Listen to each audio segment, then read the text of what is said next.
Okay. Awesome. So here we are in Denver. Yeah, ran into each other. Ran into each other at the Psychedelic Science Conference.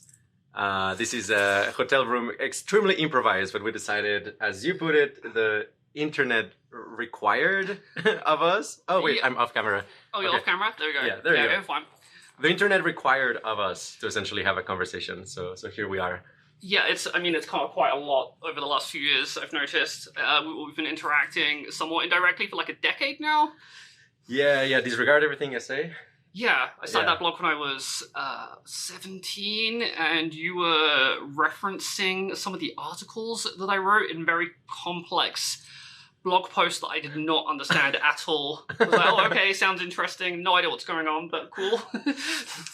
Okay, yeah. No, I thought like disregard everything I say was essentially like, I think probably like the best like phenomenology out there in the internet for substances. So I was like deeply impressed with that. And it was like a Tumblr, right, or something? Yeah, it was on Tumblr, and then eventually I felt that the Subjective Effect Index project had outgrown a Tumblr blog called Disregard Everything I Say. So I set out to found Psychonaut Wiki, and it all just sort of expanded from there.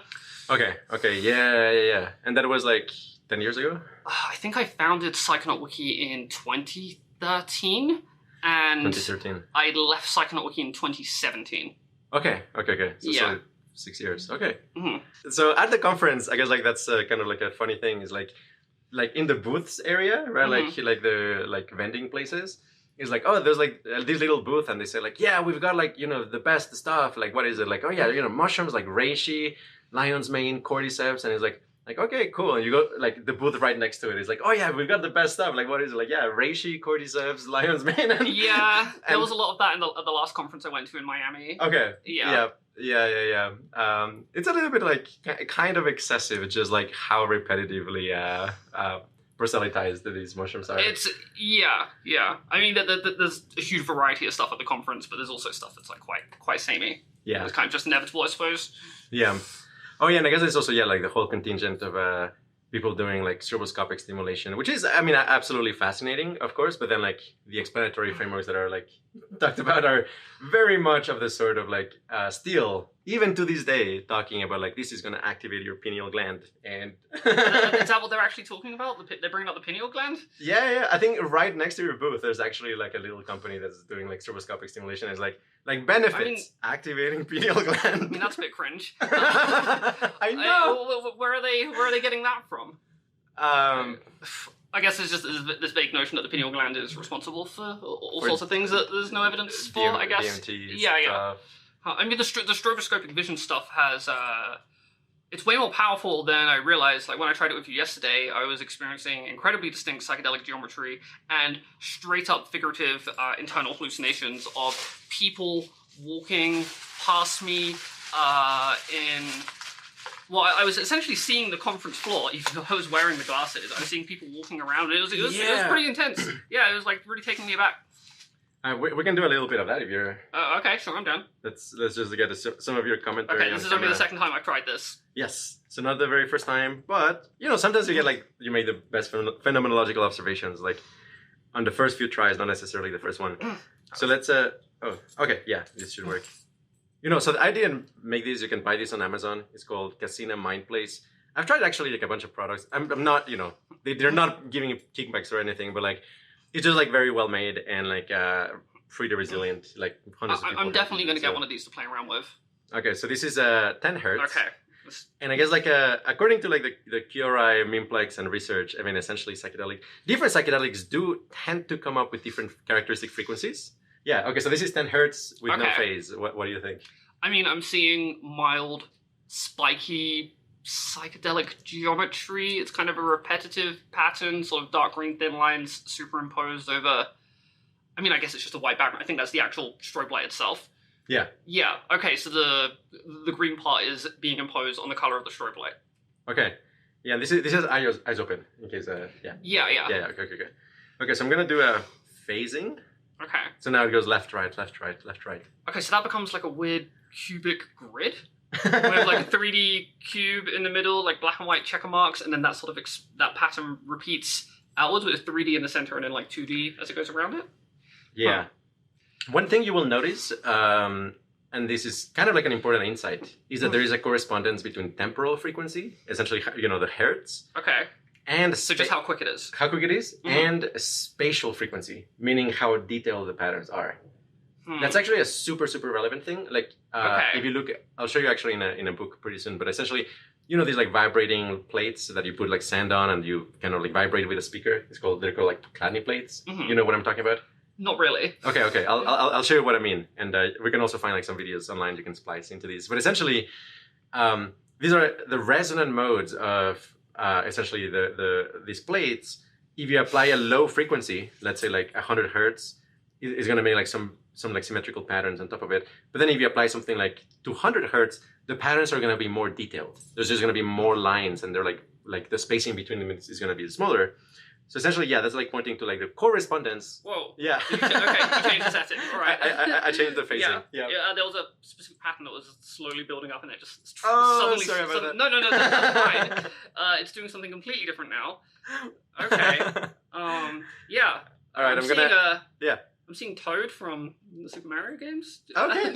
Nice. Awesome. Okay, I'm gonna take you to the. Have you changed the color? No. Okay, so that's my brain. Okay. So I mean, originally when I was looking at it, it was like kind of just a pale white. Now it's looking like quite distinctly pink or sort of a purpley green. I guess it's swapping between multiple colors. Okay.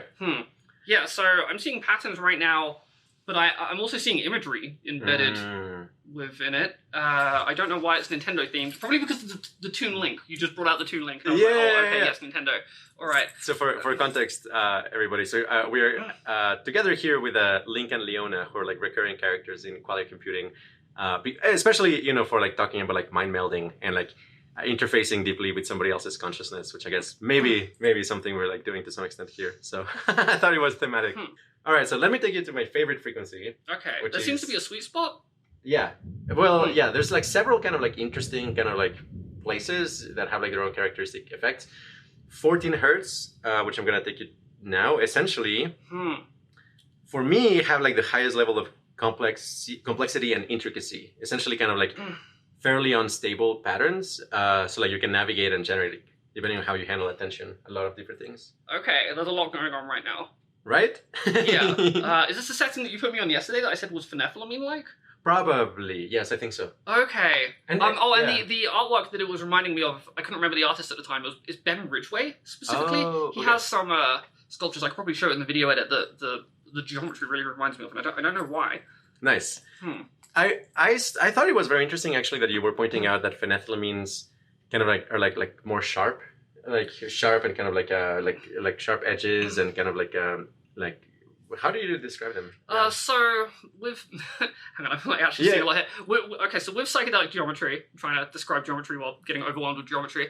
We have the detailed description, we have the leveling system, but there's also style variations, as in the different aesthetic manifestations that occur between different compounds, and that could be how angular the corners are versus rounded, how soft versus sharp the edges are, how colorful versus monochrome it might be, how zoomed in versus zoomed out it might be, fast versus slow moving, things like that. And the style variations of most phenethylamines, at least for me personally, and from what I can tell other people, this is pretty intense, tend to have, I guess, quite bright colors, but also sharper edges and pointier, more angular corners. LSD is the same way, but I think that often kind of culturally gets associated with more of a kind of a digital sort of a vibe. In comparison, a lot of tryptamines, say psilocybin or 4-DMT or whatever, tend to have softer, blurrier edges and more natural color palettes. And I think people kind of intuitively associate that with a sort of natural, more organic look. Yeah. Okay. Yeah, let's come back to that after. This definitely does not remind me of tryptamines. Okay, this reminds me of lysergamides and phenethylamines, quite specifically. You're also at the frequency range right now, which is like 14 hertz. That, according to the tracer tool, is closer to phenethylamines and lysergamides. So essentially, that is interesting. In the tracer tool, for example, I'm going to take it to 12 hertz, a little bit lower frequency. 2CB. The median response is like 12 hertz. So like these would be, according to our tracer tool, these would be like the typical 2CB effect. Okay. And is there a hertz that I don't know if I pronounce it hertz. Is there a hertz within this that you would associate with any specific tryptamines, say psilocybin? Yes, I'm gonna take you to that, which is like 19. Okay. So 19 is like much more psilocybin-like. What do you think? It's a lot faster and more chaotic. See, I don't know that I would associate this sort of geometric pattern with psilocybin. How about this? I just changed the phase. Not even necessarily a geometric pattern, but more kind of like the vibe, like the speed. I mean, the edges have become softer. Okay. Yeah, it has a... So I kind of think of geometry as being either algorithmic, like it's clearly based on some sort of mathematics like fractals or repeating patterns, like the sort of thing you could generate with an algorithm, and then abstract, which is the kind of thing that a person might paint, say like very kind of creative shapes that don't seem to follow any logic that I can identify. Yeah. And the geometry that's occurring within this is purely algorithmic. I'm not seeing anything abstract at all. Like the patterns are quite symmetrical, and they remind me of something a computer would generate. Yeah. Yeah. Okay.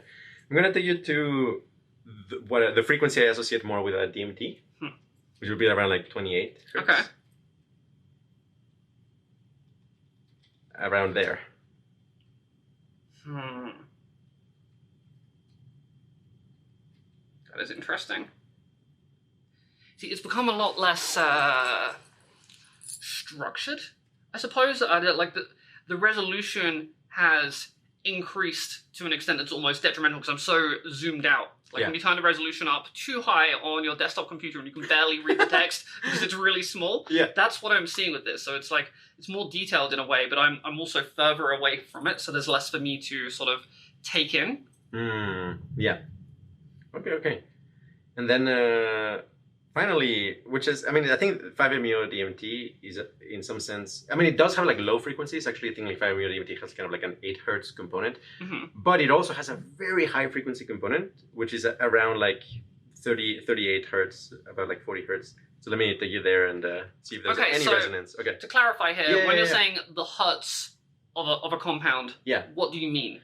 I mean the quality, like speed and spatiotemporal resolution of the vibrations on any modality, like whether it is like body vibration, audio, like audio strobing, kind of like sometimes you get kind of like this like echoing, like. But how are you measuring that? Well, in two ways. One of them is kind of like practicing with something like a strobe, like what you're doing right now, getting familiar with different frequencies, so that then when you encounter them in meditation or psychedelics, you can say like, that's like probably 16 hertz. That's like one method. The second method is like with the tracer tool, where like literally, like people on the internet are contributing, like, okay, like trying to replicate what the tracers look like. And essentially like there is this general pattern where phenethylamines are like around 12 hertz, psilocybin around like, 18, 19, LSD around 15, and DMT around 30. Okay, so with the tracer tool, you can collect data from various people. Yeah. That seems like a much more objective way to do it. And then there's like another way to use a strobe is very, very hands-on, which is like if you get, like for example, if you take psilocybin and then spontaneously start getting like a flickering pattern, very fast flickering pattern, actually what you can do is like in that moment, grab the strobe, not necessarily put it on, but just like look at it from the side and try it to match the frequency on the strobe with the flickering in your visual field. And that way you can say like, that flickering was like 19 hertz. Okay. I mean, I can see that being plausible. I would want separate people to come to the conclusions independently, and then I would want the numbers averaged out between those individuals so you can have kind of like a general range. Yeah. Yeah. I agree. Because if one person reports a hertz, I would be skeptical that is the hertz of that compound as opposed to that is the hertz of how that person responds to that compound. With the tracer tool, it seems a lot more objective. Yeah. And although both approaches are useful. I mean, obviously I document subjective effects, and a lot of that is based on my own personal experience. Exactly. Yeah. I mean, essentially, every measurement is going to be noisy, and you need a lot of data. And the tracer tool, we have like something like. Okay, I'm taking these off. Yeah. Well, the last thing is a. Oh, geez. That's fine. Okay. Gonna. Yeah, it's such a challenge to speak with these. So Right, it's quite distracting. good job. Thank you. All right, I'm gonna go all the way down to 5. So like transitions themselves are also quite interesting.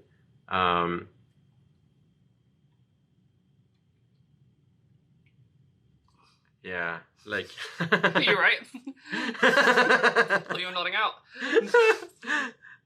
Well, okay, excellent. Well, thank you for participating. Yeah, I'm definitely getting a pair of those. Fantastic. Have you tried sleeping with them on? No. You should try that. Oh, interesting. I wonder what would happen. Yeah. Well, yeah. Sometimes I'm forgetting. I have forgotten that I have them on, like in meditation in particular. And like I enter like a state and I think like, wow, I didn't know I was this advanced. Meditation is like, wait, actually I have the strobe on. Oh, okay, that explains a lot. I tried closing my eyes towards the end, and that actually changed how it looked quite a lot. And I wasn't sure if it was just that my brain was still doing it, or if the light was shining through my closed eyes. Because I used to mess with those online dream machines. I used to use like Net Liberty Dream Machine, and I would turn it on, close my eyes, and just put my face up to the screen. Yeah. And that was pretty powerful, like very similar, although that's on another level.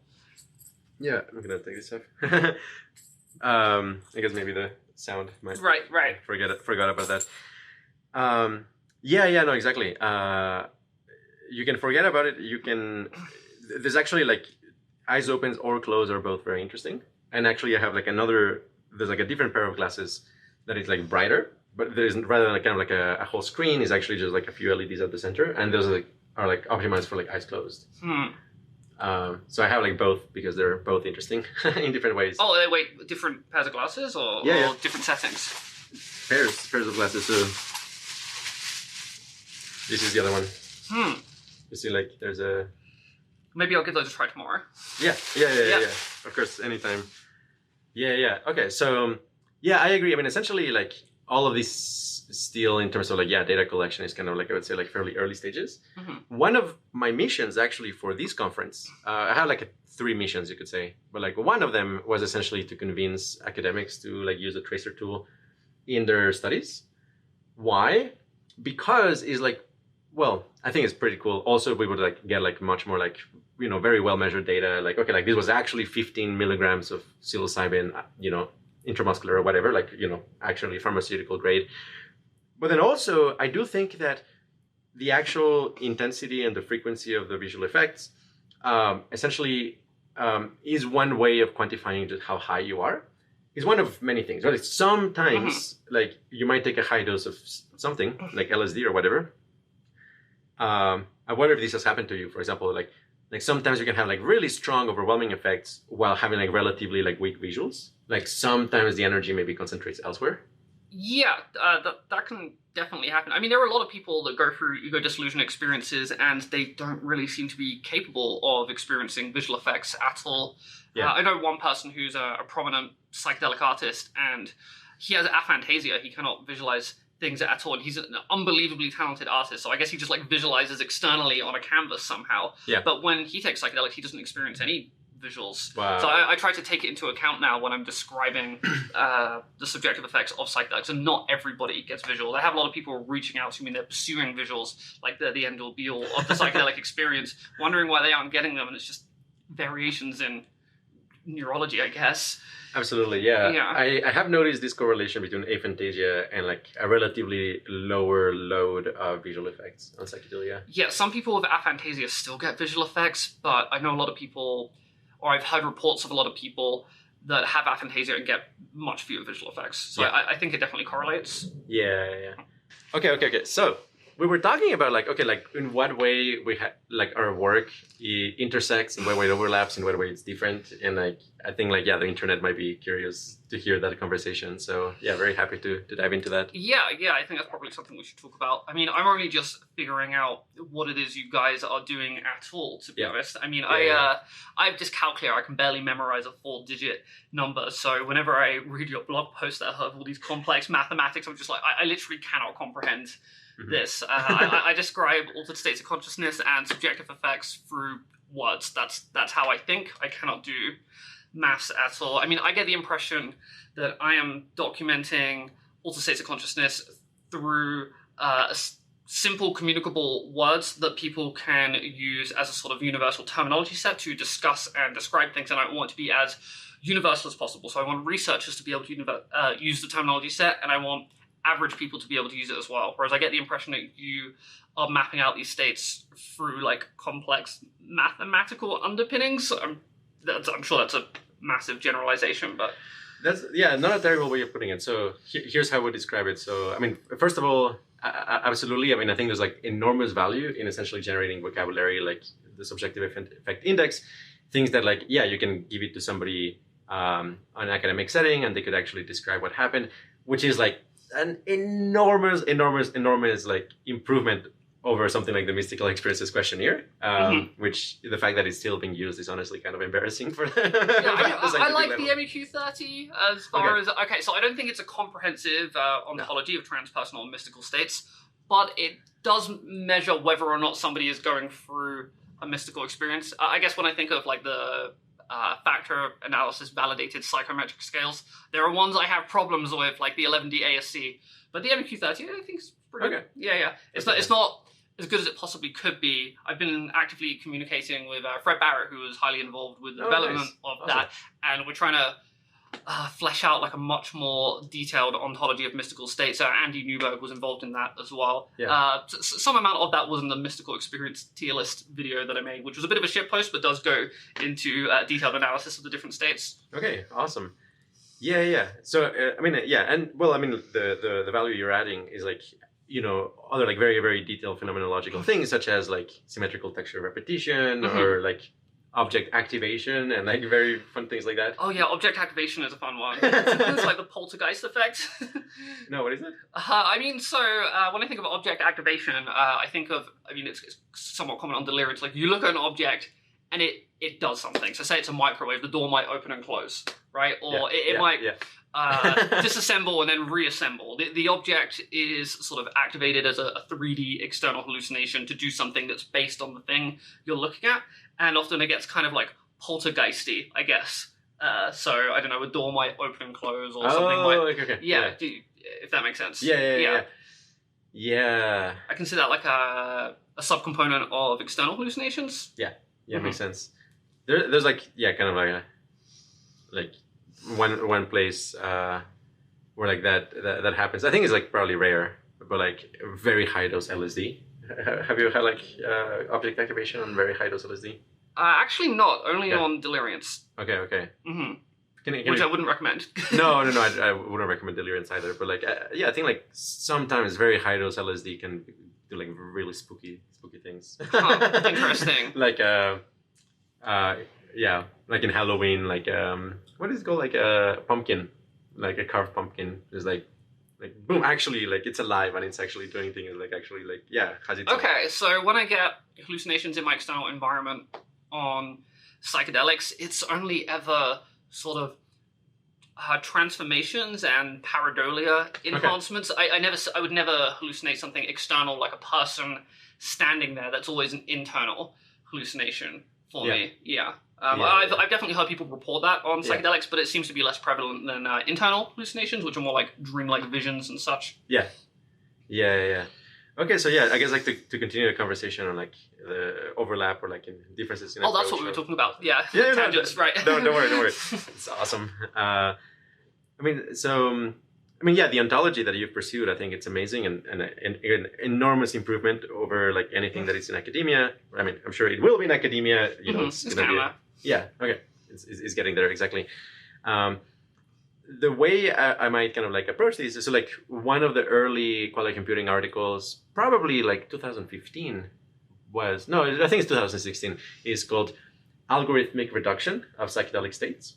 Okay. And I can explain like what I mean by that. So essentially there's like various kinds of reductions. And in general, a reduction means you try to find a small set of kind of explanatory principles that when you put them together and you combine them, you can explain kind of like a zoo of complex effects. Okay. So now... overarching summaries? Um, Not exactly. Yeah, maybe, but like summaries could still be kind of like very semantic or conceptual. Whereas like an algorithmic reduction is essentially trying to find like a few underlying mechanisms with like as simple of an ontology as possible. Mm-hmm. To give you an example, like yeah, I guess like in physics, like the fact that people discovered that the world is actually made of atoms, I would say that's like a kind of reduction. And of course, there's like the criticism of a hey, like if you just want to break down the universe into a bunch of atoms, in some sense, like you're missing out like the whole because you're just like breaking it apart. It turns out actually you cannot just break down the universe into atoms because atoms interact in ways that generate what would be called holistic behavior. Mm-hmm. Essentially, like the way in which a molecule vibrates is actually a function of the entire shape of the molecule at once. And it's literally more than the sum of the parts. Like it really, like ultimately physics doesn't actually work as like balls and springs. Mm-hmm. Because actually you have like these electron clouds that like go through the entire molecule simultaneously, and you have like an attractor state of the entire thing at once. So that said, so in that sense, like the universe, you cannot do what would be called an atomistic reduction. Like you cannot actually just break it down into just atoms and say, and that's it. Mm-hmm. But you can break it out into fields. Like one of the huge accomplishments of the 19th century was actually, realizing that electromagnetism can be explained in terms of fields interacting with each other and evolving according to differential equations. Okay. And that is still a kind of reduction. It's just not an atomistic reduction. Right. But you're breaking down this extremely complex set of phenomena that includes like lightning, electricity, magnets, compass, static electricity, all of these enormous diversity of things into just 4 equations and a description of the fields. And so that would be a kind of algorithmic reduction. And it's algorithmic because you're describing like how a process evolves.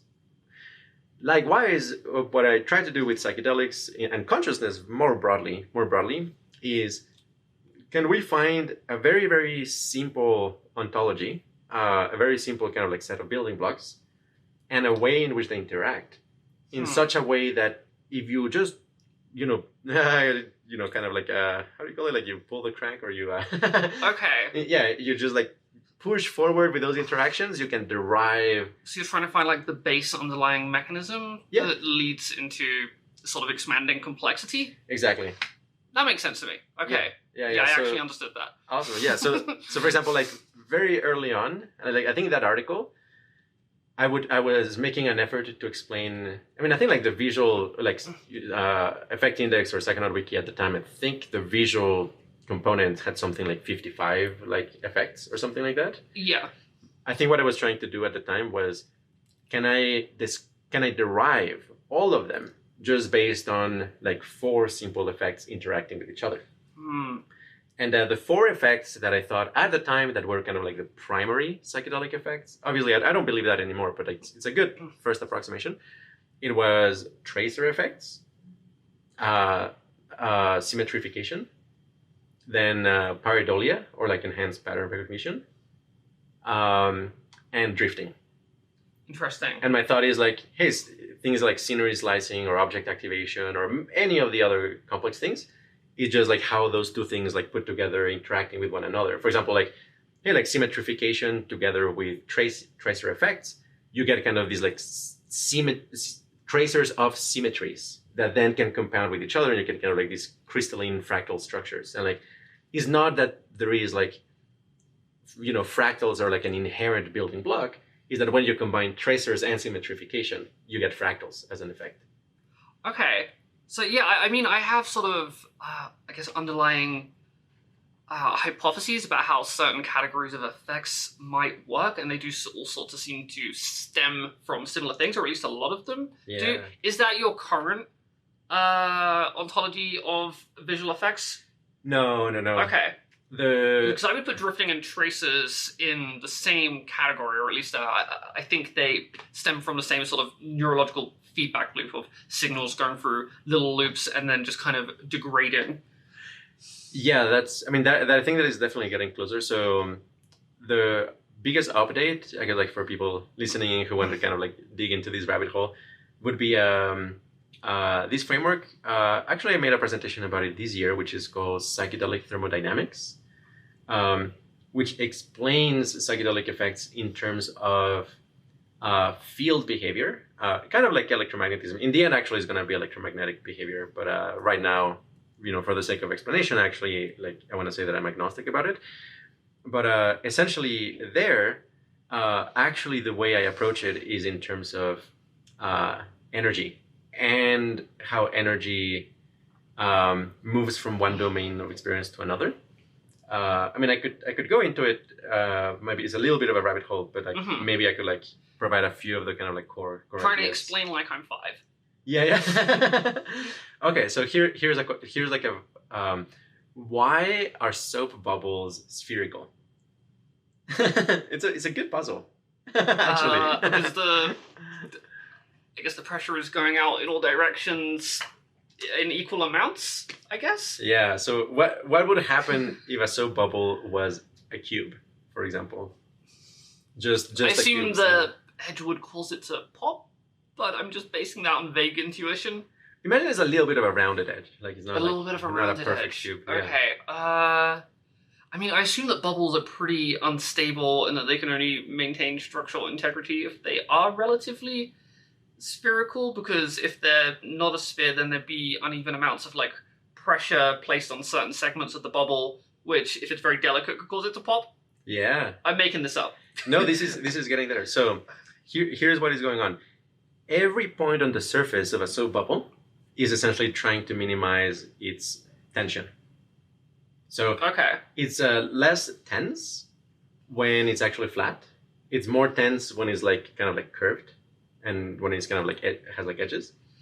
So what happens is if you start out with a soap bubble that is in the shape of a cube, it's gonna have these regions that are very, very tense essentially, and they will essentially propagate a little wave from there to try to essentially dissipate that tension. So what will happen is the bubble, or the soap bubble will actually start to wobble, because the more tense parts are gonna kind of try to spread that tension elsewhere. Okay. Now, if it's wobbling, it's gonna be interacting with the air around it, and it's gonna start to lose energy, essentially. And that means that as long as it has kind of these so if it starts as a cube, it has potential energy in the form of tension. Then it starts to wobble. That becomes kinetic energy. Mm-hmm. And then it dissipates that kinetic energy in the air via heat. Ultimately, it's kind of the heating of the air. And essentially, it will wobble until it cannot wobble anymore, because it has dissipated all of its energy. And then it turns out the state of minimum energy is going to be the perfect sphere, where it cannot wobble anymore on its own. So in general, physical systems follow these kind of general formula, that when you have regions with a lot of stored energy, could be in the form of stress, it could be in the form of tension, in the form of a lot of potential energy, or electric potential, they will try to dissipate that. And they will essentially do so as far as they possibly can, until they cannot dissipate it anymore. And that usually will be an equilibrium state. Usually the equilibrium states will have features like symmetry. Because when you have symmetry, there's no region that has more stored energy than any other one. And so that's essentially a stable attractor. I'll let you get a moment to process that. Okay, yeah. So I was just thinking of the brain as it's usually being, I guess, the analogous equivalent of a cubic bubble. Yeah. In the regions, or the way it communicates with itself is uneven, but when you take a psychedelic, it starts to communicate with itself in ways that it didn't, or it becomes more interconnected in a more balanced way. And I was just imagining as the brain becomes more interconnected and every region is communicating with itself, it's kind of a more analogous to a spherical bubble, but I have no idea if that's what you're talking about. I was just visualizing that in my brain. No, that's great. Keep trying to make sense of it in ways like that. So what would happen on a psychedelic, to a first approximation, I make the claim that every psychedelic, one thing it does is that it essentially activates internal sources of energy that energize your consciousness. Very similar to kind of the strobe, actually. Neurophysiologically, there's one account. I don't know if like this has been like fully confirmed, but like it was a good theory for a while.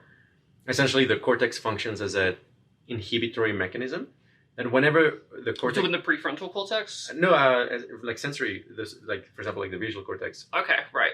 Like this actually what it's trying to do is like predict the next input, and whenever it can predict an input perfectly, essentially you tune it out. Like in some sense, you only really experience the things that were surprising. Now, you know, neurophysiologically, the cortex kind of has like these like actual like inhibitory effect on the thalamus, and the thalamus is kind of like this like central hub where like all of the sensory input it gets aggregated. Mm-hmm.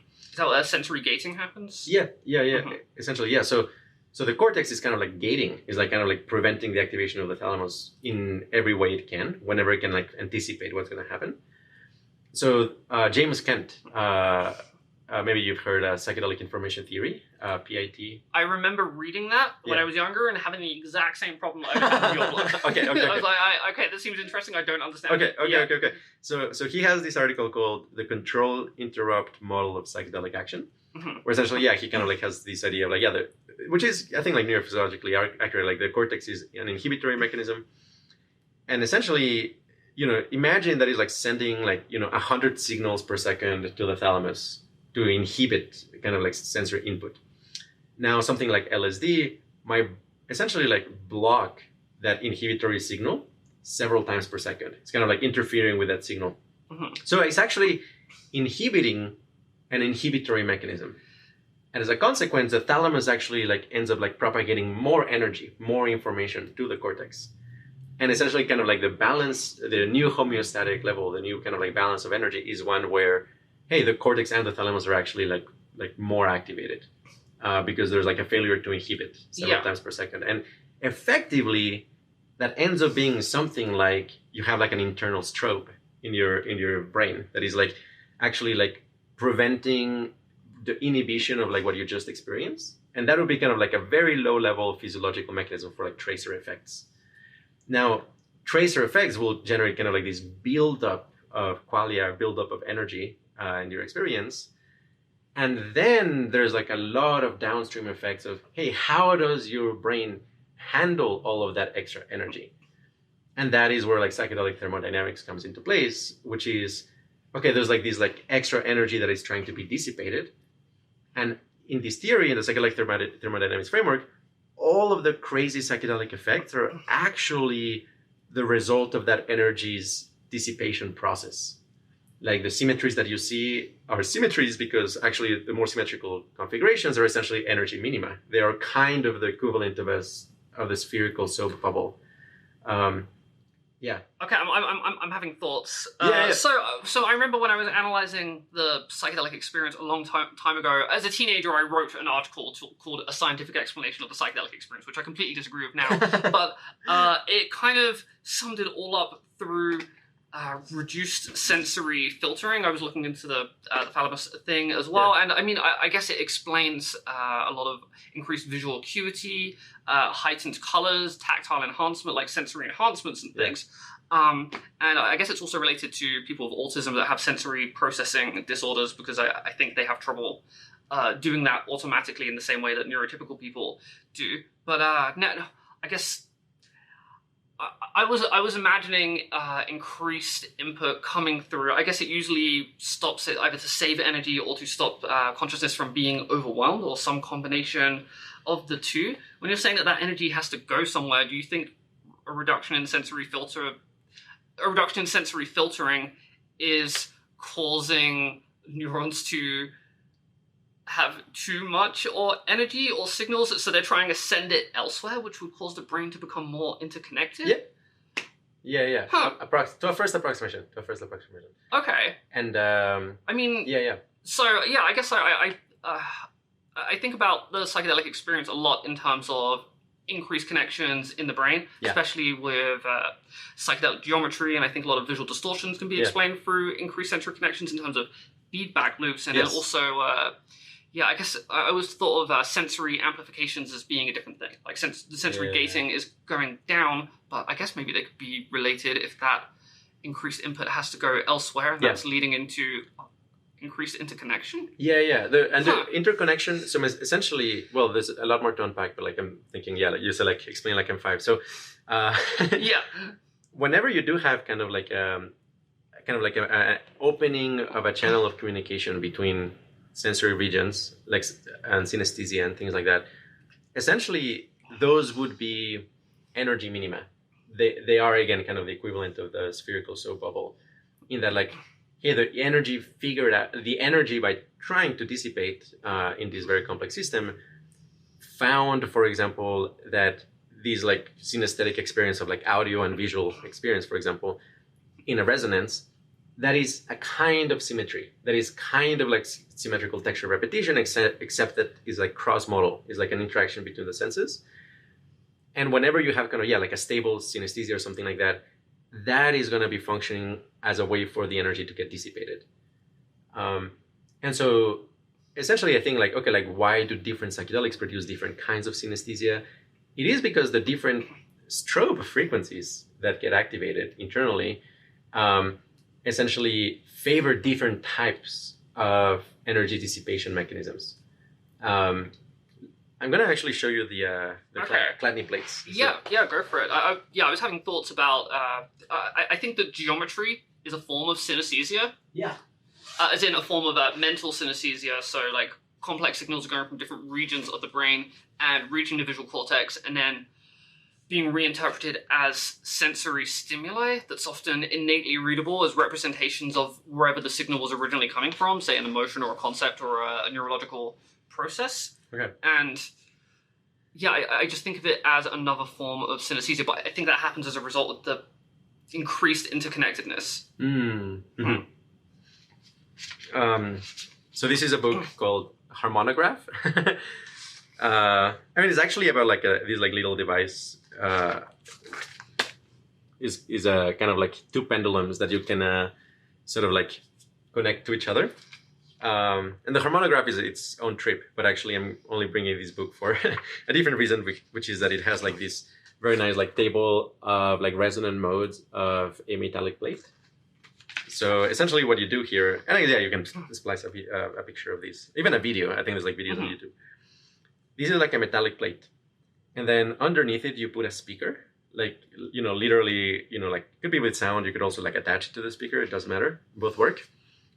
And then you put like grains of sand on top of it. And then essentially you tuning a particular frequency of sound, let's say. And then what will happen is that the plate will vibrate. These lines that you see are essentially nodal points, essentially are parts of the plate that are not going up and down. Everywhere else is going up and down, kind of these like mechanical waves, and that shakes off the sand or the salt. And so like the salt will essentially congregate where the plate is neither going up or down. So essentially a low frequency, that let's say like 20 hertz or something, could like be this particular resonant mode, which really would be like a low frequency resonant mode. Then if you start increasing the frequency of the sound, you will get like increasingly more detailed. And essentially you can kind of like tell what is like the frequency of sound by measuring the distance between these lines, like the average distance between these lines.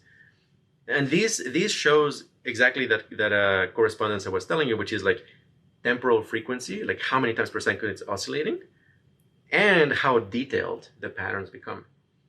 And like the reason why this happens is that each of these resonant modes correspond exactly with the ways in which this mechanical wave in the plate can fit an integer number of times in the plate.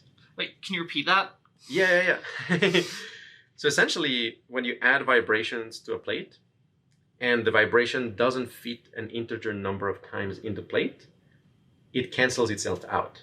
This happens very much, for example, with musical instruments. Like if you have like a guitar string and you pluck it, if you have like a wave that is like the ratio between that wave and the actual string is like 0.47 or something, the wave will reflect back and get back, and eventually it will essentially cancel itself out because it's just kind of like traveling a bunch of times.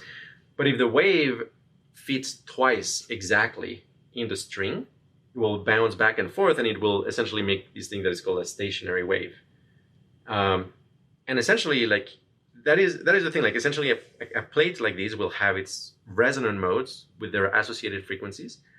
Let's say like the first one is like 50 hertz. The very cool thing about this is that you can actually add a frequency that is close to it. Let's say like 49 hertz, and you will actually still get stimulated. You will still get the resonant mode that is like closest to it, even if the frequency with which you're excited is not actually perfectly its resonant mode. Because you will still have kind of like waves that are pretty close to it, and it's only the waves that are exactly capable of fitting an integer number of times will be actually the ones that survive. It's actually some kind of like, it's kind of like a Darwinian process for waves. Right. Yeah. So are you saying that the points where they cancel each other out are the points where the sand is ending up? In a way, it's kind of like where the sand ends up is the place where the wave is not going. It is where like essentially the wave exactly is cancels itself out. Actually, yeah. Okay. Yeah. I'm thinking of this in terms of my noise cancelling headphones. There's some correspondence, but yeah. Okay, right. It's not super straightforward. Mm-hmm. Yeah. Yeah, see, I would expect these to just be concentric circles. So Yeah, I can't really comprehend why each one has its own unique, like, pretty distinct pattern. Yeah, well, they can be something closer to a concentric circle if the plate is actually circular. This is with a circular plate. Right. And they actually look kind of like more like electron orbitals or something like that.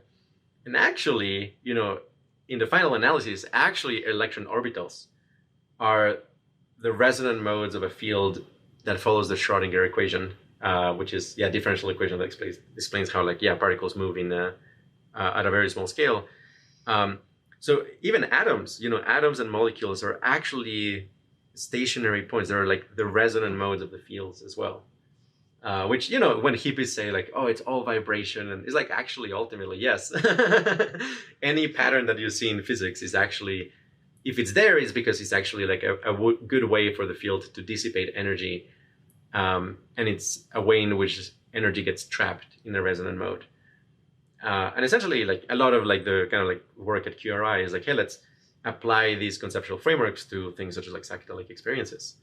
Or like, literally the symmetrical texture repetition corresponds to a way in which these waves of energy in your visual field essentially arrive at a stationary point or a resonant mode that is very efficient at dissipating energy.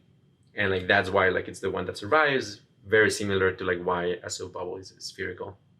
So some of this is making sense to me in terms of how it applies to certain categories of visual effects, namely, I suppose, visual amplifications, visual distortions, and geometry. Yes. How do you think it relates to hallucinations? As in, I don't know, meeting entities or, seeing figures? Because that I tend to think of more in terms of sort of the dream state, like the brain is simulating a concept. And I can see how all this applies to the categories of effects I mentioned, but I'm struggling to understand how it would apply to hallucinations specifically. Yeah. So wait, do you understand my distinction between hallucinations and geometry? Yeah. Okay, cool. Yeah, totally. Because a lot of people combine those, and I prefer not to. Yeah. So there's some additional complexities here. So the kind of like easiest way to kind of like see symmetry in geometry is just like talking about like embedded geometry, like what happens in like surfaces. It's like, okay, like the most straightforward. But I would actually claim that even like your representation of a person is actually composed of resonant modes of the field of experience. We're just like very, very finely calibrated so that like we don't notice that actually everything in our experience is made of waves bouncing off each other. Our normal everyday sober simulation of reality that our brain is generating is like very well done, right? Like we don't notice we're in the matrix, so to speak. again, not in a computer-generated way, but like in the sense of like, well, your brain is tricking. I mean, I see the brain as a computer, so I imagine my reality to be sort of computer-generated, just a meat computer. Big overlap there. A rabbit hole. I can put a pin in there and explain the ways in which a brain is not a computer, which actually is very, very interesting. I think it is an information processor. It is not a digital computer, and it's not just a neural network. But we can come back to that in a moment. Right. Okay. Yeah. It's just when I think of hallucinations, I'm usually thinking of it in terms of computer terms. Not that I'm an expert in any of those topics. That's just kind of how I sort of frame it. I assume it's just an analogy. But if I imagine a hallucination or a dream, I conceptualize my brain as taking concepts from its memory database and rendering it within a simulation framework. I'm not thinking about builds or anything. I'm thinking about opening up a file, essentially, and simulating it. So I think there is a lot of wiring in the brain that precisely handles the things such as like file structures and data structures and and so on. But the thing actually at QRI we tend to focus more on is like the rendering process. And the rendering process is based on principles of like resonance and vibration and consonance and dissonance. And I mean, I think this is something that you can actually like experience for yourself if you know what to pay attention to on psychedelics and other states of consciousness. Where let me give you an example. So the feeling of telepathy, right, which I'm sure you've probably had. I used to categorize it as delusion of telepathy. I've decided to become more ontologically neutral. It's now perception of telepathy. Perception of telepathy. Yes. Excellent. So, so in our model, essentially, every object and every person that you are rendering in your world simulation, you're doing it by combining waves bouncing off each other and finding an attractor state, which is kind of like those Chladni plates. And so actually everything has its resonant frequencies, kind of like, in a manner of speaking, everything in your world simulation has its own sound and its vibe.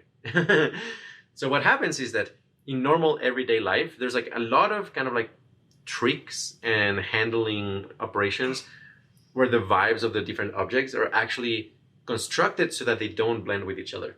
So you can actually easily, say like, okay, there's this guy and there's this guy, and like they are separate entities. And because their vibe is different, you can store energy separately from one to the other. One of the things that happens on psychedelics is that essentially by energizing the whole experience, annealing happens, which is that the various vibes of their internal representations start to synchronize with each other. And so what happens in the feeling of telepathy is that the data structure that contains information about somebody and the data structure that contains information about you start to synchronize. And when they synchronize, there is a kind of like bleeding or a cross-pollination of the information that was contained in both. And so there's a confusion to like, okay, who does this feeling correspond to? Or who does this thought correspond to? That also, by the way, I think... Does this relate to mirror neurons at all? I mean, mirror neurons would be kind of, I would say, like a type of hypothesis for how to make sense of these.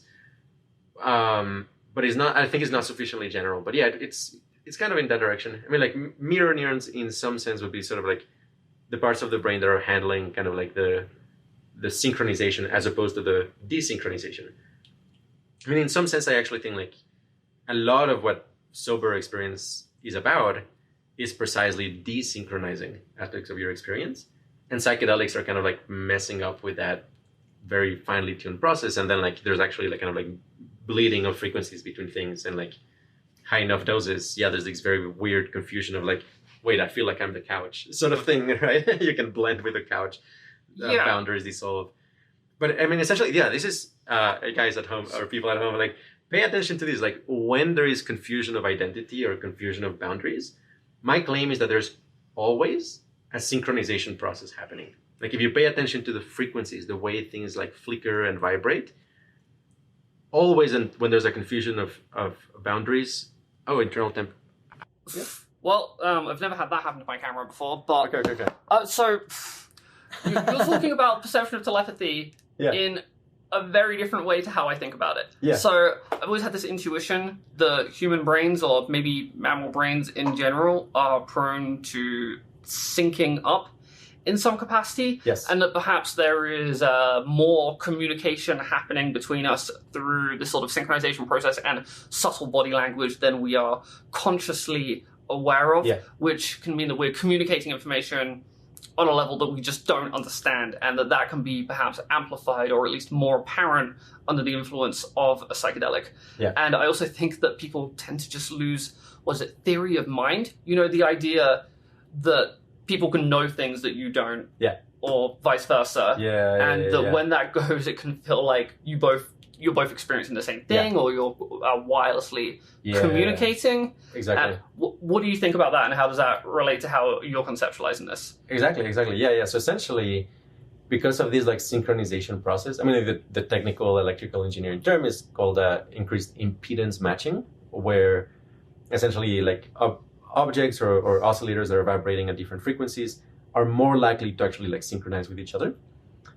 Roughly speaking, what I would say here is that usually in a sober state of consciousness, you have like a set of discrete buckets that contain separate information, kind of like different processing streams.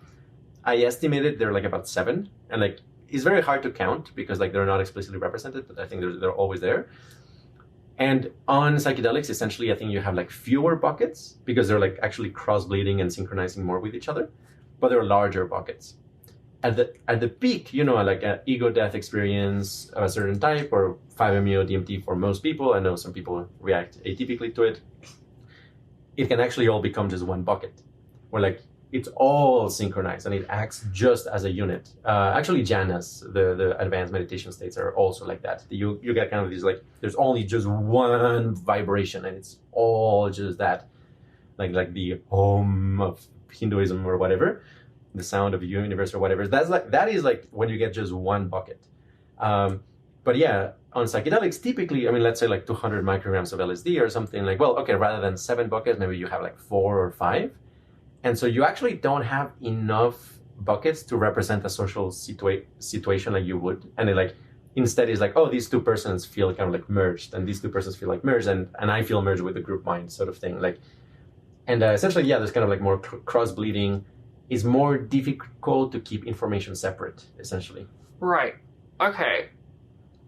Yeah, I mean, I sort of think of the brain as this sort of engine that takes in sensory input and then tries to separate it into categories and then subcategories. Mm-hmm. And then, I mean, we apply labels to it, but I suppose that might be more of a cultural thing. But yeah, I do get the impression it does kind of just sort of break down and collapse at higher states of the psychedelic experience. Yes. Is that what you're talking about? Yeah. But why are there only... What do you mean seven buckets? So why 7? Where are you getting this number from? Well, there are approximately like 7 working memory slots. There's like kind of like a piece of evidence. You know, like if you ask like people to like keep like memorize like various numbers, like right. There's a certain amount of chunks that people can remember. Yeah. Is like I can't remember the specific number. It's like plus minus something or other. Yeah. 7 plus minus 2. Right. Depends on the person. I think in general, for example, people who are like very naturally empathetic and intuitive, they naturally tend to have like fewer buckets that are larger. People who are like extreme systematizers and autism tends to have like more buckets, but they're smaller. That's probably me, yeah. Mm-hmm. And so I think, yeah, there's like a diversity in people. And essentially, yeah, I think like on psychedelics, kind of what happens is because of the energy and the way the energy dissipates, and the fact that synchronization is a way by which energy can dissipate more efficiently, there's a general tendency for buckets to become fewer but larger. And by buckets, do you mean overarching categories? Overarching resonances in the nervous system that are not bleeding into each other. So it's kind of like, if you listen to music and try to pay attention to like the elements of music. I mean, maybe a very talented musician can break it down into like further parts, but generally it's kind of like, I can notice the bass, and then I can also notice the vocals, and there's like maybe some treble, and then there's also like a saxophone, and like and then like some of them bleed together. It's like, actually, like the flute and the violin just feel like one thing, because I'm just too busy segmenting it in the other domains to kind of like be able to separate those. So something like that. Like you're always breaking down your experience into something like 7 channels that are going on. Okay, I think I get what you're saying. So it's just like how many, I guess, like categories or subtypes of, I guess, experience that your brain can simulate at once. Yeah. Right. Without them bleeding into each other. Yeah. I think of it. Yeah. Okay. Like one way maybe of describing it is like how many vibratory channels can you keep separate at once? Channels of vibration. I'm curious how I could even count that. The thing is, like, for me, the thing that allowed me to kind of like get an intuitive sense of the number was Jhana practice, especially on retreat, where essentially what starts to happen as you get closer to the jhanas is like they start collapsing, and you can experience these like very clearly. It's like, okay, like you're deep in meditation is like, okay, now there's only 3 channels. Then there's the channel of my body and how it vibrates, the thing I'm paying attention to, and what's called like a nimitta, is like a secondary kind of like object of attention. And like for a while it's like, okay, there's like 3 things, and there's only 3 things in my experience, and then like you get like a little bit distracted, and like, okay, that breaks down into 2, that breaks down into 2, and like now it's like, oh, I'm normal experience. And just like the process in which it broke down kind of like gives you a sense of like, oh, there's like, I don't know if it's 7 exactly, but it feels like it's kind of like in that range. And I mean, it sounds about right, I suppose. Yeah. I'm just trying to pay attention to how many things I can comprehend at once right now. I suppose I'm trying to pay attention to what you're saying. I'm trying to pay attention to my vision, and then I'm also paying attention to just the situation as a whole. So just like being aware that there's a camera recording me, like being aware. What is the time? That's something I was wondering about. Is it actually 7:20? No, it's 4:30. Oh, okay. 4:30. All right. Well, that's fine. So, I mean, that's only like 3 things. Yeah. Right. Well, but even within those 3 things, well, there's other things. For example, like your feeling of like being seated, for example, and maybe you're monitoring something like your hunger or thirst or something like that. But we're constantly shifting. I mean, like it's more like 7 at any given point in time. Probably the number of things you're actually paying attention might be something like 30 over the course of several minutes, but you're kind of like flickering between them, like going in and out. But yeah, the really interesting. Really interesting things happen when you actually have like only like 1, 2, or 3. Especially like one is like when you have like mystical experiences, jhanas, like super blissful states, orgasm if you're like really into the experience, very immersed into it. Like very intense pain can actually take you to just like 1, like if it's like sufficiently strong. But I think most people actually will struggle a lot to just make it 1, and will typically end up in kind of like 2 or 3. And like the Jhana practice takes a while. Like I think like strong piti, what's called like body pleasure or happiness, and sukha, happiness, usually will happen when you have like a 2 or 3. But then an actual Jhana is like when you collapse to 1, and it's like a phase transition. It's like there's like you've got it. Like okay, now you're in a Jhana. Yeah. Right. So when I'm going through ego dissolution, yeah, particularly in the form of, I guess, absent selfhood, I feel like there is just one, and it's just a vague conception of awareness. Yeah, sure. Or just my current sensory input. Yeah. And that's it. There's no interpretation of it or anything like that. I just am my sensory input, and there's nothing more to it. Does it feel... And yeah, that can manifest in many ways, but like, have you ever, for example, felt like you're just kind of like, you are kind of like your wave, the wave of awareness. Like you are kind of like bottle of experience. And like... Yeah, that sounds just like a different way of wording the same thing to me, yeah. So yeah, that would be when like the bucket is just 1. Okay. Because there are other forms of, say, ego dissolution, unity and interconnectedness being one of them, where my sense of self gets applied to my internally stored model of reality, and I feel like I am the entire universe experiencing itself. Yeah.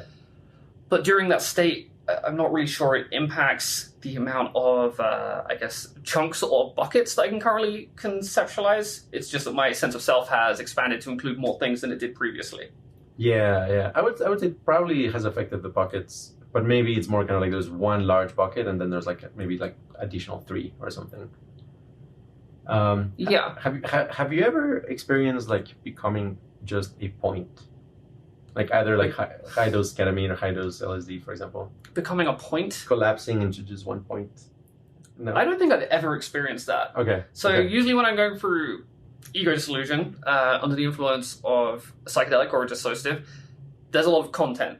So I'm not processing it, I'm not interpreting it, but there is just an endless stream of geometry and hallucinations, or with dissociatives, I mean, it's typically floating through, the void with these vast hallucinatory structures, and I'm not thinking anything about them, but there's a lot of content. There's no, I wouldn't say I feel like a singular point. Okay.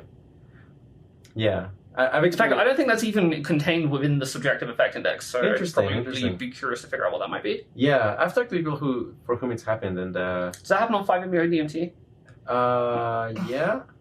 I associate it more with high dose LSD and high dose ketamine, and it's pretty unsettling actually. Like, well, I think it's very high valence intrinsically, but then like the feeling is very unsettling.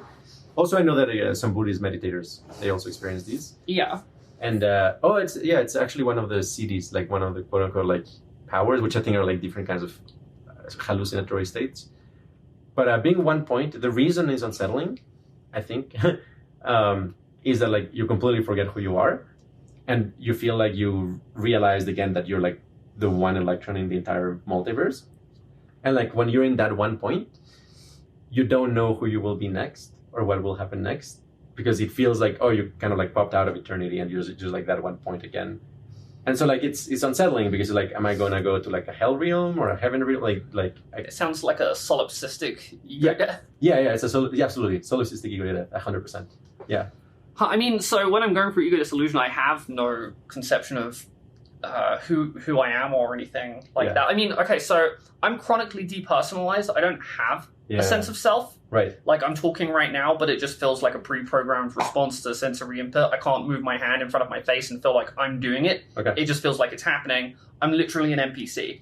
So that's kind of impacted how I've interpreted ego death over the years. I used to think that ego death was an extension of purely long-term memory suppression because I don't have a sense of self or identity. I only know that I'm going through ego dissolution when I can no longer remember my own name. Yeah. But other people, it's like a stable sense of identity that is collapsing. It's not just a removal of their ability to recall who they are. Yeah. So I don't know if that might be impacting how I'm undergoing these experiences. Could be. Yeah. I wonder. Have you had like solipsistic ego deaths? No. So when I'm going through ego death, I can't remember who I am. I have no conception of anything. I have no access to any of my long-term memories.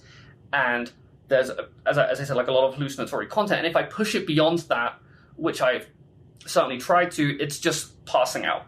Like, it's just unconsciousness. It's a complete amnesia. Interesting. So if I go beyond complete ego dissolution, my brain just shuts down and I pass out. Okay. But so... Which I've done plenty of times. Yeah.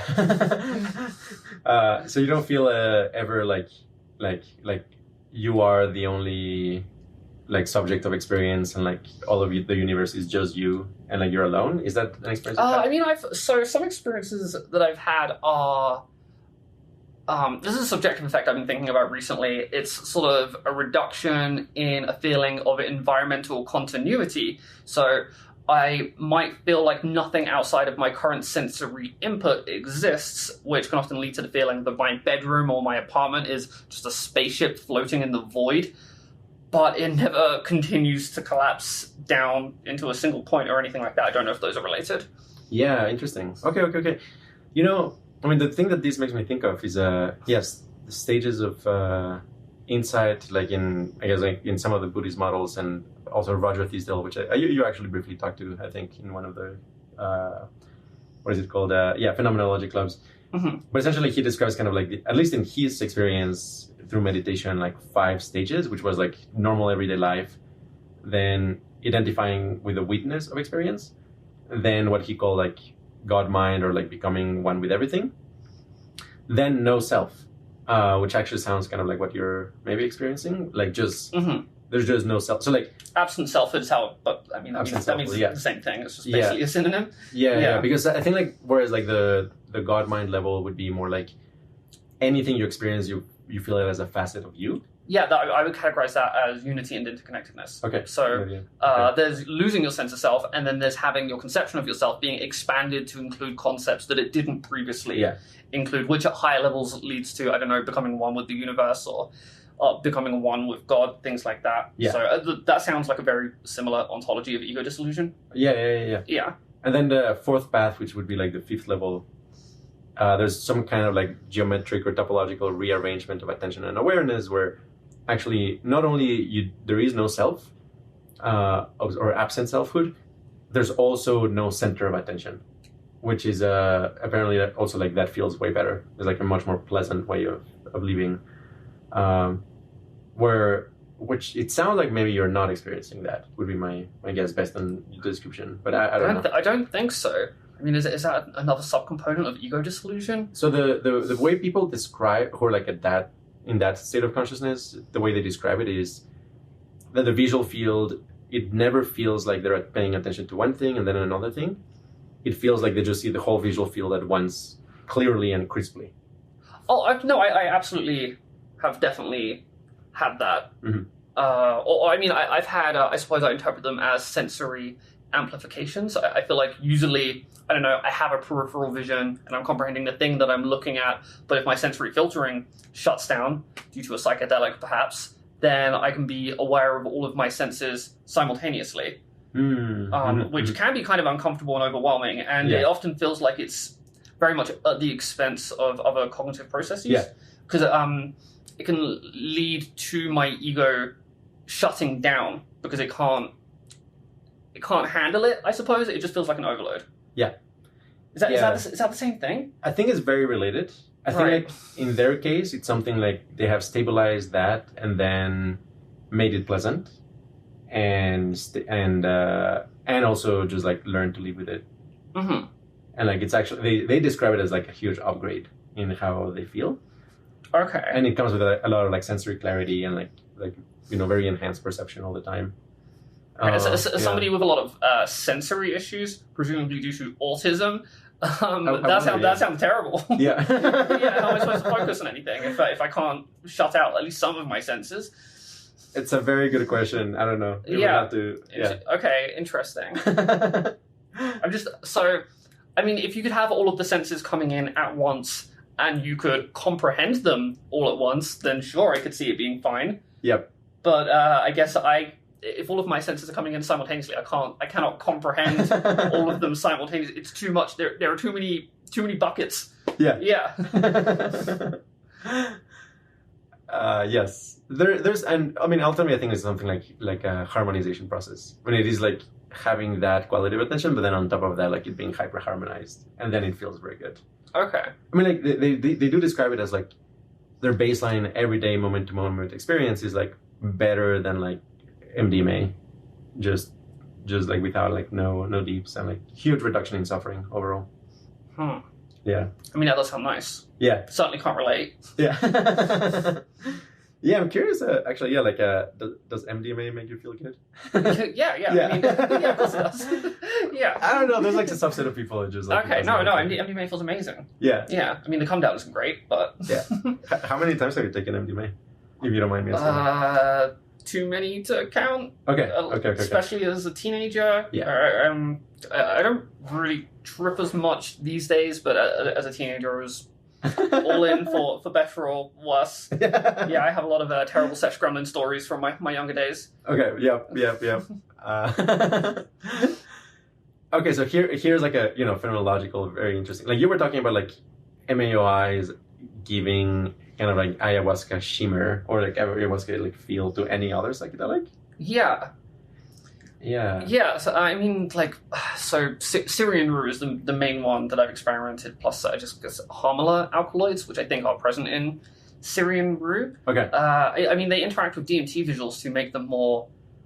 So I always interpret it as more ancient and more tribal in just general vibe, and it will do that to other psychedelics as well. So it will do that to LSD or psilocybin. It also doubles the potency at the cost of inducing significantly more cognitive impairments. So I find that my ability to have a short-term memory, or things like that is just gone when I combine Syrian rue with a tryptamine or a lysergamide. I don't think it's safe to do it with phenethylamines. At least I've heard mixed reports on that. I'm not messing with it.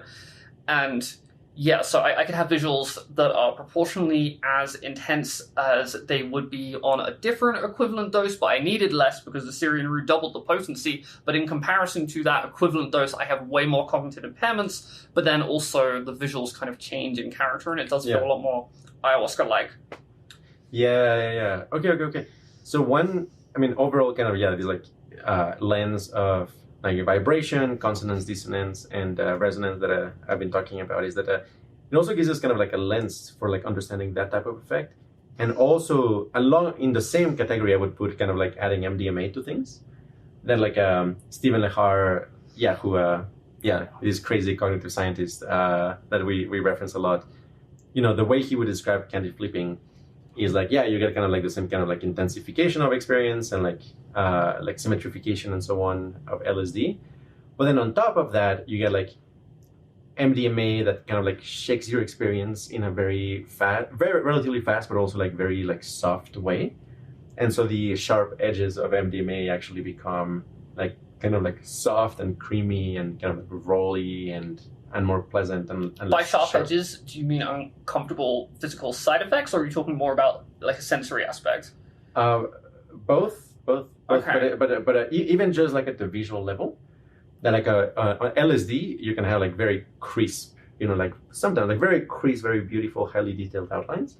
But then on MDMA, essentially that kind of like goes away because you also have like these like soft vibration on top of that kind of like blurs the edges a little bit. So when you say vibration, are you referring to when your eyes literally vibrate under the influence of MDMA, or are you referring to something that's more happening within the brain? Yeah, exactly. So here's the thing. Stephen Lehar claims that the nystagmus, or I forget how. It's nystagmus. That's not how you pronounce it. No, but okay. I can visualize how the word is spelled at least. So he thinks that like actually that is just kind of like that's a very generalized thing. Like he thinks that actually MDMA like it does that to the eyes, but also to like your like tactile feelings and also the auditory domain. And he thinks that's actually like load bearing. Like that actually is like one of the main things that makes experience so pleasant. Is like this kind of like little generalized kind of like vibration actually applies kind of like a filter. I mean, in signal processing terms, kind of like a low pass filter that like blurs out the sharp edges and like makes it all kind of like more creamy and soft. I mean, I always interpreted the vibrating vision as just overstimulation, I suppose. But then again, why doesn't it happen with dopaminergic stimulants as much? Right. It seems to specifically be a serotonin thing. Yeah.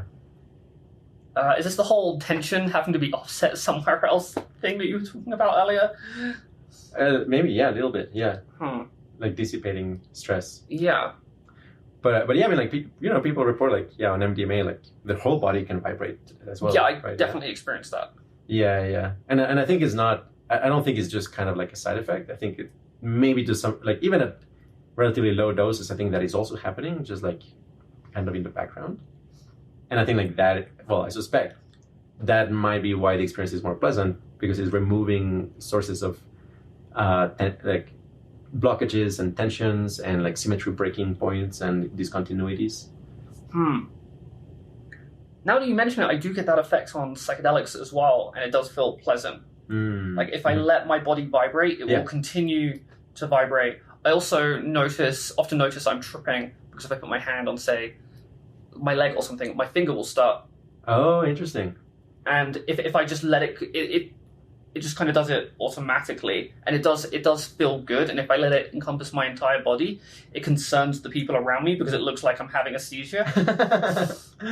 Okay. Yeah, maybe if you happen to do that again, I mean, definitely let people know that you're fine, but play with it, and that also might be kind of like an in into a Jhana state. Like a Jhana state is actually not that dissimilar with kind of like a pleasant psychedelic vibratory state where like your whole field is actually vibrating in sync and homogeneously. Yeah, I'm trying to wonder if it's related to the Hertz thing that you were talking about earlier, but applied to the physical body. Yes. and envelope, right? Like, because like here's the thing, right? It's like how you shake something. There is like, okay, how many times per second? But then it's also like, are you doing it like softly, or are you doing like sharply? And in general, I think like the more soft vibrations are more pleasant. So that would be called. So that's what you mean by soft vibrations. Yes. Okay, so I'm imagining a curved waveform as opposed to a spiky one. Yes, exactly. Right. Okay. Like unpleasant would be like triangular, or like what, like the worst is kind of square, which is like. Whereas like the softest is kind of sinusoidal. Actually, it's kind of like ooh, ooh, ooh. Like there's no sharp transitions. Yeah. Anywhere. And the jhana is actually, yeah, like the very pleasant states are actually kind of like doing that everywhere. It's kind of like these like very soft, beautiful, you know, continuous, creamy type of vibration everywhere. Yeah. Okay. So you're saying that LSD smooths out the waveform of MDMA? No, the other way around. The other way around. MDMA. Okay, that I was wondering, because I thought, oh, shouldn't it be MDMA that's offsetting the? Okay, I just got that back to front. Yeah, exactly. That makes more sense. And I think, I mean, I don't know, like maybe I haven't paid too much attention, but like, I think you can kind of like also like rank or describe psychedelics in terms of the extent to which they're actually causing like sharp versus like smooth vibrations. With like MDMA being like way smooth. It has like very, very soft and creamy and beautiful.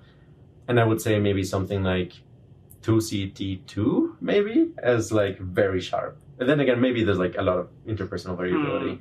Would you consider LSD to be on the sharper end of the spectrum? Kind of in the middle. In the middle. And okay, can you list some other compounds that are on the spiky end of the spectrum? Oh, spiky end of the spectrum would be 2CT2, 2CT7. Okay. Yeah, I can see that. Yeah, DOB. The crappy. DOB is just boring. I don't know. If it had some spikes to it, it might be more interesting. And of course, something like NBOM, although I've never tried that and I don't intend to. Mm-hmm. But people describe it as pretty sharp, kind of unpleasant. Yeah, very unpleasant. Okay, I'd probably put 2CE up there. Yeah, as well. yeah, 2CE, exactly. The different, like, I'm very surprised, like, how 2CE versus 2CB are, like, just completely different animals. Yeah, I really like 2CE, but it's challenging. Yeah. 2CE also a very unique visual effect, which was kind of like segmentation of the visual field into, kind of like stained glass effect. Like two-dimensional stained glass effect. Like opening your eyes and like, rather than like depth, it's just like, oh, this is just kind of like a surface. And every object is kind of like its own kind of like little part of the stained glass. Do you know what I'm talking about? Do you associate this with 2CE at all? I mean, to me that just sounds like open-eye geometry. I mean, okay. I have certainly seen open-eye geometry that is reminiscent of stained glass, but I don't know if we're talking about exactly the same thing. Okay. I don't know. There was something specific to 2CE about the visual segmentation that was completely different than any other psychedelic. But I didn't experience that with 2CE personally, but it is one of my favorites. I get a lot out of it. Okay. Yeah, I didn't experience anything with it that was truly unique, but it has a lot of features of the overall psychedelic experience that I really like. Okay. Yeah. I've also remember like reading in Arrowweed, kind of like 2CE. Some people saying that like it changes you more permanently than other psychedelics. Is that something you've encountered? Like people don't feel totally. I haven't encountered that personally. Okay. I'd say the psychedelics that has had the most impact on me on a more permanent basis probably ayahuasca. Okay. Yeah. Interesting. Okay. Yeah. And I guess, I mean, just to circle back, I mean, like the deep kind of like philosophical underpinnings of Qualia, which, I mean, this was kind of like a merging of like my philosophy and like Mike Johnson, co-founder, is like understanding consciousness like as a mathematical structure, but in particular that like what makes an experience feel good or bad has to do with things such as like how symmetrical and smooth it is. So from that perspective, MDMA, like really the reason it feels good is not like, oh, it's serotonin or like, oh, it's like dopamine or whatever. It's more like, no, it's adding pleasant vibrations that are actually like smoothing out the harsh edges. Yeah, it's a very different lens for how to make sense of it. Yeah, that's completely different. I mean, I can't just immediately start thinking about things in these terms, but I imagine I could probably let it stew for a while. Yes. I feel like I have a better understanding of what the hell you're on about Yes. than I did before I met you in person, I mean. There's definitely a lot to think about. That's great. Yeah, is there anything else you want to talk about to wrap up this conversation? I mean, it's been delightful. Thank you so much. This has been good. I'm trying to think. Like, I feel like we've covered a lot of different topics. I mean, I think we need to be in more direct communication. I can tell that for sure. Yeah. Yeah, because there's a lot of overlap between what we're doing, but we haven't really spoken directly before. Yeah. At least not in any significant capacity, aside from the occasional like shitpost on Twitter. Good. Yeah. Lena Lol stories. Yeah. Right. Yeah, I mean, so it's difficult for me to know what I can contribute in terms of Qualia stuff, because I like explaining things in very simple, communicable terms, and I cannot think in terms of numbers. Mm-hmm. So I'm always just trying to think, like, what term is most universally applicable to the general public? No, that's awesome. So as just a language, a common language, whereas you're thinking about things in a very different way. I mean, do you have intentions to translate this into simpler terms? Ultimately, yes. I mean, like, one of the things we're working on is essentially building software for people to visualize experiences more broadly. I mean, the tracer tool is like, I mean, right now, it's like pretty technical, right? And it's like, okay, you do need to spend a bunch of time like messing with parameters and so on. But actually, what I think it's going to be much more helpful is like once we get a lot more data, essentially we can do kind of like presets, and then people do fine tuning. Right? It's like choose like the median 2CB, tracer, and then you fine tune it a little bit. So like, you don't, like, somebody who's never played with it, like, they don't have to like learn like, what is like replay and strobe and, like attack, decay, sustain, release, like all these like technical things. But in general too, like, we're building tools to, like, again, from the algorithmic reduction perspective, like visualize things such as like DMT phenomenology from the bottom up with algorithms, and especially with like presets and things like that is going to be super helpful to essentially like have somebody like you like help like develop the vocabulary that people in general will be able to interface with. Okay, well, if you can figure out how to explain it to me, I can probably assist in the translation process. Okay, excellent. Yeah, excellent. I mean, it sounds like a good challenge. I'm down for it. Cool. No, I just wanted to gift you this t-shirt. So, so this one is the 17 wallpaper symmetry groups. So it's like all of the symmetries you can have in 2D. Yeah. Thank you. With a QRI logo. Yeah, that's great. Yeah. So. You were applying this to symmetrical texture repetition, weren't you? Yes. At one point? Yep. So essentially, next time you see symmetrical texture repetition, like try to find like, hey, which of the symmetries like you experienced essentially. And I'll have a think about it. Yep. Okay, this is an entire conversational tangent. We could go on for another hour and a half. But yeah, thanks so much. That's really cool. Oh, you're very welcome. And yeah, let me give you the QRI sticker stuff. And oh, nice. Oh, we've exchanged. Yeah, we've exchanged stickers. Oh yeah, here's a holographic one. And also, I'm gonna give you this is a pin of like the Tower of Paradise Engineering, which is like a hypothetical future institute where we research the sort of thing that we're doing. Okay, cool. Right. Awesome. Yeah, thanks so much. Thank you. Oh no, this is the sticker I gave Andre. Oh yeah, it's on my business card holder. It's awesome. Yeah, there we it's go. awesome. I love it. Okay, cool. Thanks so much. I'm gonna turn the camera off now. Yeah.